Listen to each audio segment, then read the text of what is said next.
जय श्री देवनारायण भगवान की। दोस्तों मैं आज एक ऐसे स्थान पे हूँ जो श्री देवनारायण भगवान का मंदिर है, जो द्वारकाधीश के बराबर माना जाता है। अब ये मंदिर द्वारकाधीश के बराबर क्यों माना जाता है? हजारों मंदिर है देवनारायण भगवान के, लेकिन वो तो नहीं माने जाते। तो इसका इतिहास कुछ इस प्रकार है, मैंने यहाँ के बड़े बुजुर्गों से सुना है, तो थोड़ी जानकारी आप लोगों तक भी पहुँचाता हूँ। यहाँ के एक पुजारी थे जिनका नाम था लालाजी बड़ाई। वो श्री देवनारायण भगवान की पूजा करते थे।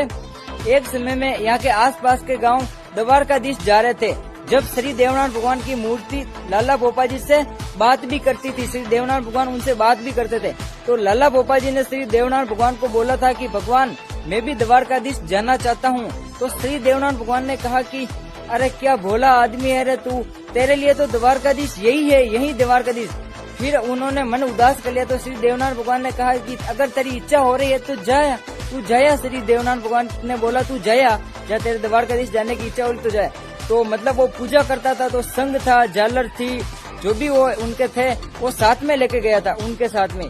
जैसे ही वो द्वारकाधीश गया, वहाँ दर्शन किए भगवान के और वहाँ स्नान किया, तो उनके पास संग और झालर था, उनको भी वो धोने लगा। जैसे ही वो धोने लगा तो वो वहाँ उसमें बहकर चला गया। तो वो बड़ा उदास हो गया कि अब मैं श्री देवनारायण भगवान की पूजा कैसे करूंगा, क्योंकि वो यहाँ से चला गया था तो भी वो रास्ते में जहाँ भी रुकता था, आरती के टाइम होने के बाद वो वहाँ पर संग झालर बजाकर मतलब देव जी की आरती करता था। तो वो बड़ा उदास हो गया था कि अब मैं श्री देवनारायण भगवान की पूजा कैसे करूंगा। तो फिर वो वापस इस गाँव में आया, तब श्री देव जी के मंदिर में आया। तो देवनारायण भगवान ने बोला क्या बात है, इतना उदास क्यों है? तो उन्होंने ऐसा सारी बात बताई कि ऐसे बह के चले गए। तो इस मंदिर में एक सुरंग थी, यहाँ पर एक पास में एक बावड़ी है, वो सुरंग बावड़ी में जा रही थी। तो वो स्नान करने गया था उस सुरंग से, इस मंदिर से ही सुरंग जा रही है। तो उस सुरंग में जाके वो बावड़ी पे स्नान करने गया, तो वो संग और झालर और दोनों ही उस स्थान पर मिल गए थे, उस बावड़ी में मिल गए थे। तब श्री देवनारायण भगवान ने बोला था कि तब से ये द्वारकाधीश माना जाता है। तो कहते हैं कि दाता बण्यो द्वार को, हरना बद्रीनाथ, जोधपुरिया जगतनाथ, देमाड़ी बण्यो रामेश्वर धाम। तब से ये दोहा है। और जो लाला भोपा जी थे श्री देवनारायण भगवान की, उन्होंने 210 साल तक सेवा की थी। शायद तक ही ऐसा कोई पुजारी होगा जो श्री देवनारायण भगवान की इतने साल तक पूजा की। लाला भोपा जी माँ की कोख से जन्मे थे, तो वो 105 बरस के हो गए थे। तो उन्होंने मना कर दिया कि मैं अब देव जी आपकी पूजा नहीं कर सकता हूँ। तो वो इतने बीमार रहते थे, आंखों से भी नहीं दिखता था। फिर भी देवनारायण भगवान ने बोला कि लाला पूजा तो तुझे ही करनी पड़ेगी। तो उन्होंने बोला कि मैं कैसे करूंगा, मैं इतना बूढ़ा हो गया हूँ, मैं नहीं कर सकता हूँ। तो श्री देवनारायण भगवान ने उनकी खाल पलटी थी, तो वापस उसको जवान बना दिया।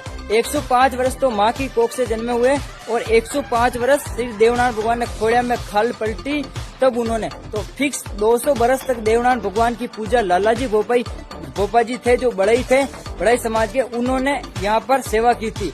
ये मंदिर है दाताजी का देवरा, तहसील टोडा, रायसिंहपुरा, जिला है टोंक। और देखो, धन दाता धन देवरा, धन धन पुजारी लाल, पार ब्रह्म में सेवता लाला भोपा जी, जाकी खोड़िया में पलटाई खाल। लाला भोपा जी है।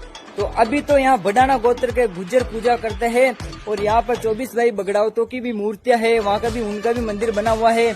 और नीचे राम लक्ष्मण सीता का, पांचों पांडवों का, श्री देवनारायण भगवान का, भोणा जी का, मेहंदू जी का, चामुंडा माता का, चार भुजा का, और लाला भोपा जी थे, उनकी भी मूर्ति यहाँ लगी हुई है। तो ये वीडियो कैसा लगा एक बार कमेंट में जरूर बताना, और ये वीडियो ज्यादा से ज्यादा शेयर भी करना, और आप भी भाई लोग दर्शन करने आना। बस मेरी से एक कोशिश है कि मैं ये वीडियो के माध्यम से जानकारी आप लोगों तक पहुंचाऊं, और आप भी यहाँ दर्शन करने आओ। क्योंकि श्री देवनारायण भगवान के 4 धाम में से एक धाम ये भी आता है। बोलो देव धनी दरबार की जय हो।